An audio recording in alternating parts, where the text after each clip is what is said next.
What do you even say in intros nowadays? Like, what are other people saying? I don't know. I don't know how to start these anymore.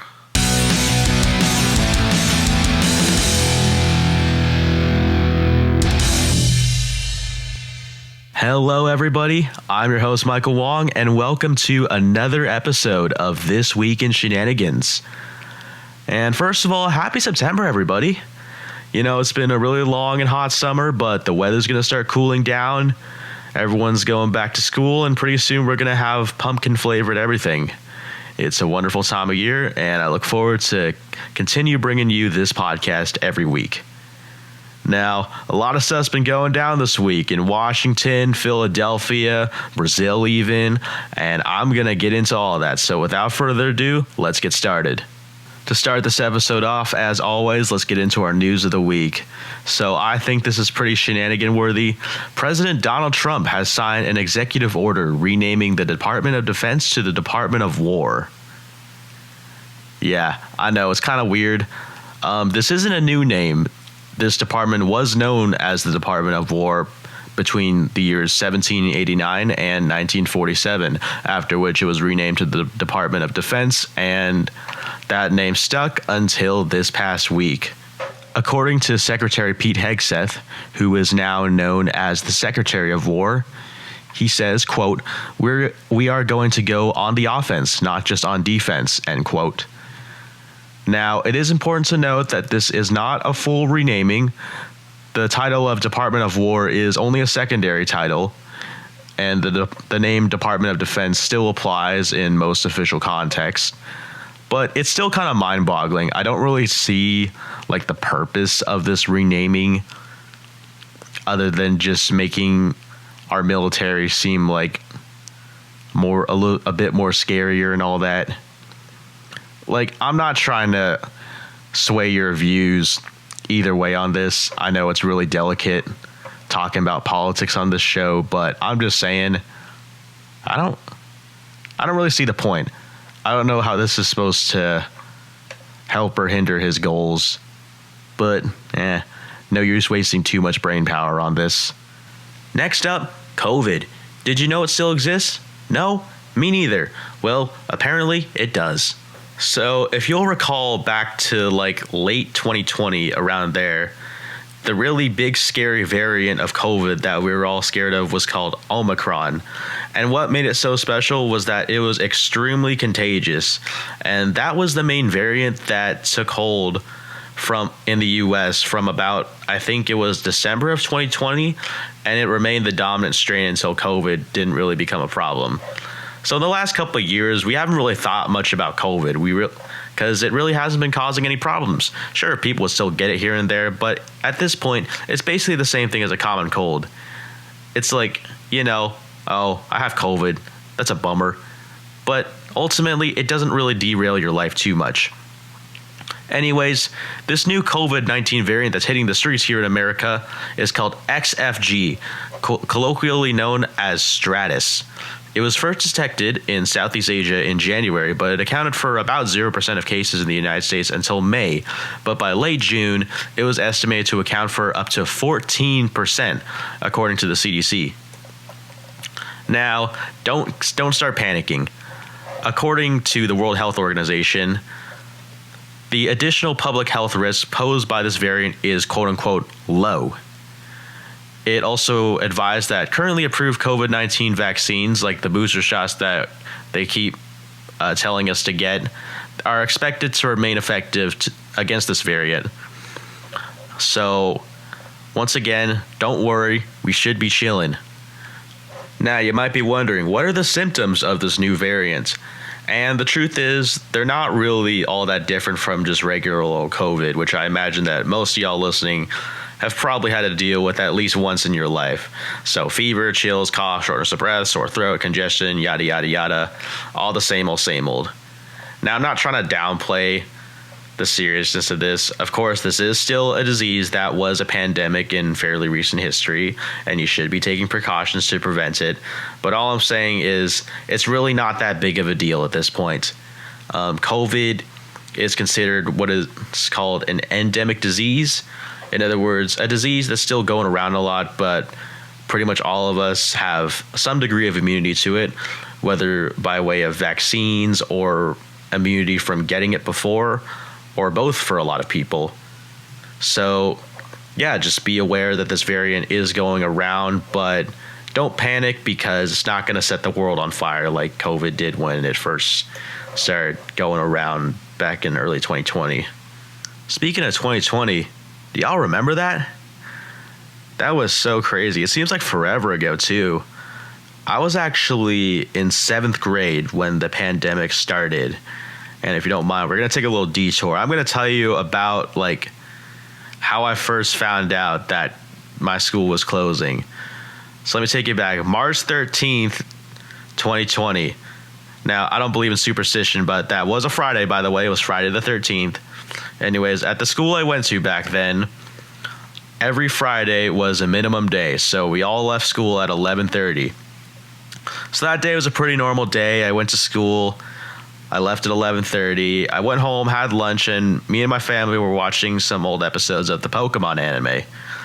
And we get a phone call from the school, and they say, yeah, due to the spread of COVID-19, the school's going to be shut down for 2 weeks. And I was like, man, COVID's serious, but hey, I get 2 weeks off school. So I was enjoying those 2 weeks, hanging out, like showing up to the Zoom meetings for school, but not really doing anything. Then a little while after, we get another phone call from the school. Yeah, the school isn't going to be open until towards the end of April. And I said, shucks, but hey, more time off of school.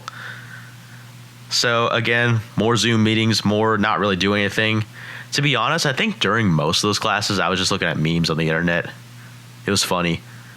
Like I did not do much during that time on the, like, in school, but hey, at least I passed all my classes.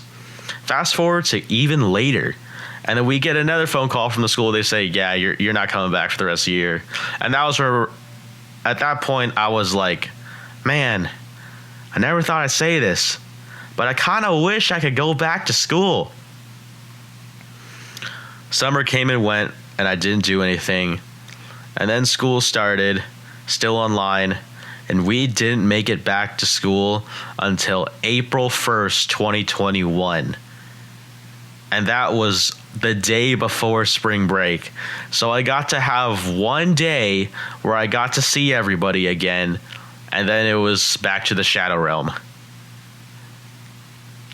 Like at this point, I was in 8th grade, so I didn't even stay at that school for that much longer. I went to a different high school, but that was still just such a crazy time in my life. I'm sure it was a crazy time in all of our lives. So in the comments of this episode, if you want to share like your little, I remember where I was when my school shut down story, please feel free to. Be more than happy to read. But yeah, that's going on. This has gone on long enough. So without further ado, why don't we move on with our episode? We're going to cover sports news of the week. Now, it has been a huge week in sports for one reason and one reason only.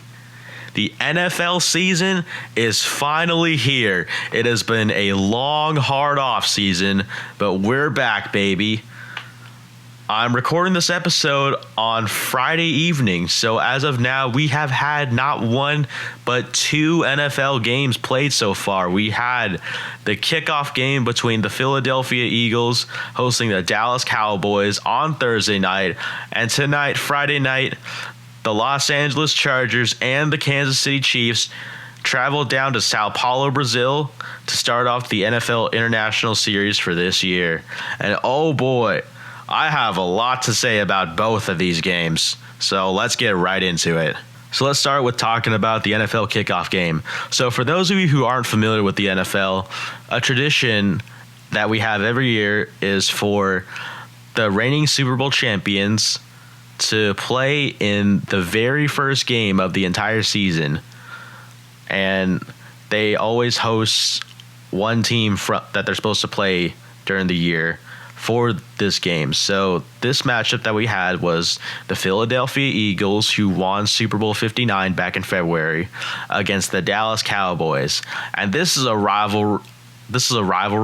It's a bitter rivalry that runs deep, and it has ran deep for decades. So it was already getting heated to start. For example, right after the opening kickoff, so like 6 seconds of playtime had elapsed before Cowboys quarterback Dak Prescott and Eagles defensive lineman Jalen Carter got into a little bit of an altercation. So let me walk you through that. Apparently, Dak was talking to his guys and he needed a spit, so he spat. But the spit flew in the direction of Eagles defensive lineman Jalen Carter. It hit the ground, but still, Jalen saw that, and he walked over to the Dak, and he was like, "Are you spitting at me?" And Dak basically said, "Why would I be spitting at you?" And then Jalen Carter, he spit on Dak Prescott. Let me remind you, Dak only spit on the ground in the general direction of Jalen Carter unintentionally. Jalen Carter very intentionally spat directly on Dak Prescott. And there was a referee right there, and he ejected Jalen Carter out of the game before he could even play a single defensive snap. Wow. So that was the start of a game. And that actually left a huge impact because Jalen Carter, as some people would argue, is the best player on the Eagles defense. He is so good at making pressure. And playing a game without him definitely does not help the Eagles one bit. But I guess it's only fair. Remember, the Cowboys just lost Micah Parsons, so I guess the Eagles could have done without Jalen Carter for a night. Anyways, Cowboys got the ball first, and it was, oh my goodness. Both these offenses were moving. Every single drive to start the game was scores. Touchdown, touchdown, touchdown after touchdown. Both these teams could not be stopped. But after the half, something happened. Coming out of the half, the Cowboys did not score for the rest of the game, and the Eagles only managed to score 3 points. And then midway through the third quarter, there was a weather delay. Lightning in the area forced the game to be suspended for 45 minutes, and after that lightning delay, neither team could really get warm. There was no more scoring, and the game ended with a narrow Eagles victory, winning 24-20. One notable player I got to mention from the Eagles, though, is wide receiver A.J. Brown. He is the star receiver on that star-studded team, yet for some reason, he only managed to get 1 target for 1 catch and 8 yards. That's it. That's not a wide receiver 1 performance. And a lot of A.J. Brown fantasy owners were really mad, myself included. I actually started A.J. Brown in fantasy, and man, that was not a good night for me. My entire week might already have been wrecked.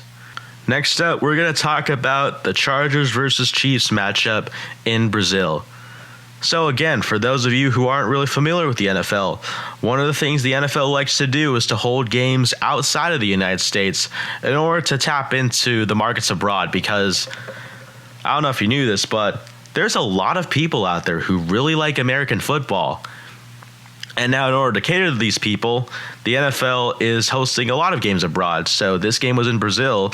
Later this year, we're going to have games all around Europe. So there's several games in London every year. We're also going to be heading to Ireland, to Spain, even to Germany this year. But for now, let's talk about this Brazil game. The Chiefs were heavy favorites to win. Remember, even though they got blown out by the Eagles in the Super Bowl, the fact is they made it, whereas the Los Angeles Chargers left the playoffs in the first round after a loss to the Houston Texans. But the Chargers came out of the gates swinging. Their defense did a really good job holding the Chiefs in the first half, while their offense couldn't stop scoring.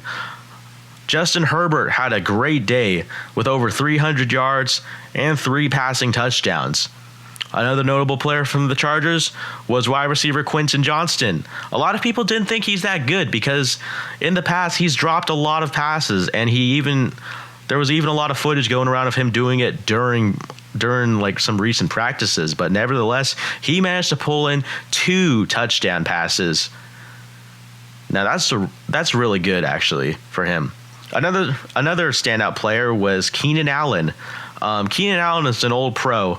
He was with the Chargers for a very long time, but before the 2024 season, he left. He joined the Chicago Bears. My bad.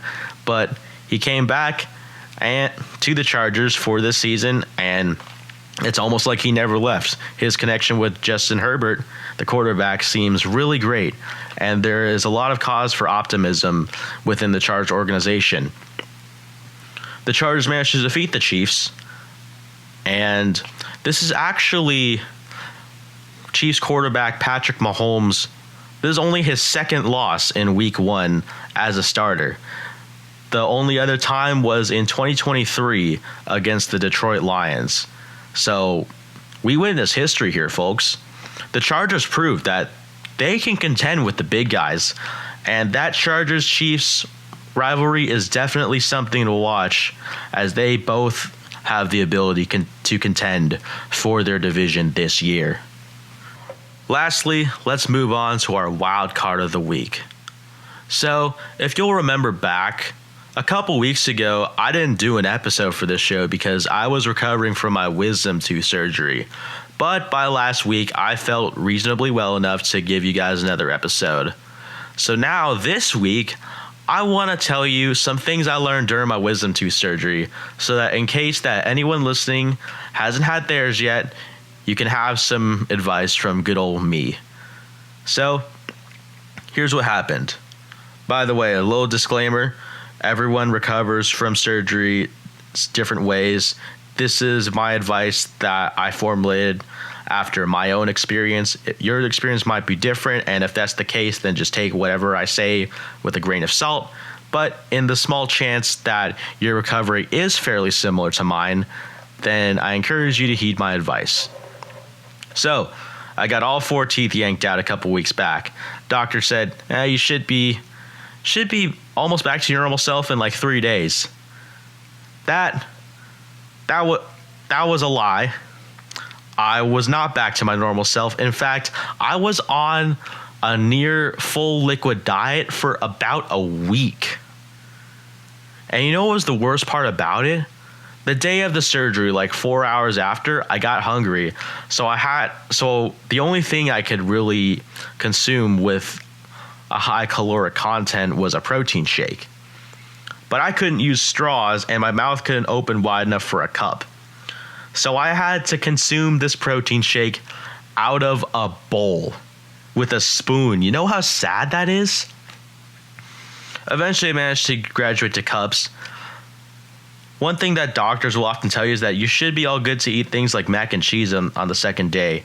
I couldn't do mac and cheese because there was still so much swelling in my mouth. It hurt so bad. I was on so many pain meds. Couldn't do that either. But about 4 days after my surgery, a good buddy of mine put me onto something special. And this is going to be, what I'm about to tell you right now is going to be my big takeaway for you guys. SpaghettiOs. Get lots of them, eat them, love them. The thing that makes SpaghettiOs such a great wisdom tooth food is that the pasta in SpaghettiOs is so small, you basically don't have to chew it all. It's so great, and I was basically living off of that for like several days. In fact, I think there's still maybe 4 unopened cans of SpaghettiOs at my house, but still, it gets kind of old after a while of you eating it time after time. But in the moment, it was just so incredible because that was the first semi-solid food I ate. And I was so happy. My mom will tell you. But after that, after eating SpaghettiOs, I was able to train my jaw up to be able to consume more food. And within a week after that, I was back to eating things like pasta, fish, and meat, and all that good stuff I liked. Here's another thing, though, that happened. My teeth are way out of alignment. Before the surgery, my teeth's alignment were basically normal.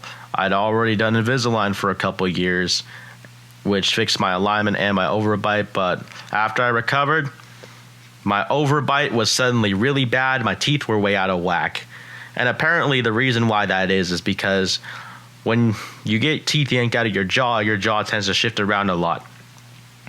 And at first I was kind of scared that I'm going to have to like get braces all over again. But my doctor told me that the jaw just needs to heal, and within about a month, my teeth should be back to normal. So I guess looking back, that wasn't really so much advice as me just kind of venting about my whole experience. But if there's one thing I want you to take away from what I told you, it's the SpaghettiOs. Get lots of SpaghettiOs for your surgery, and I guarantee you, it's still nowhere near as good as like normal food, but I guarantee you, it won't really feel as bad. It gives you hope that you will be able to eat actual food sometime very, very soon. Well, that was a fun episode, and I'm glad y'all were able to tune in this week. So make sure again to tune in next week. And with that, I have been your host, Michael Wong, and until the next shenanigans. You like the little fade on the outro?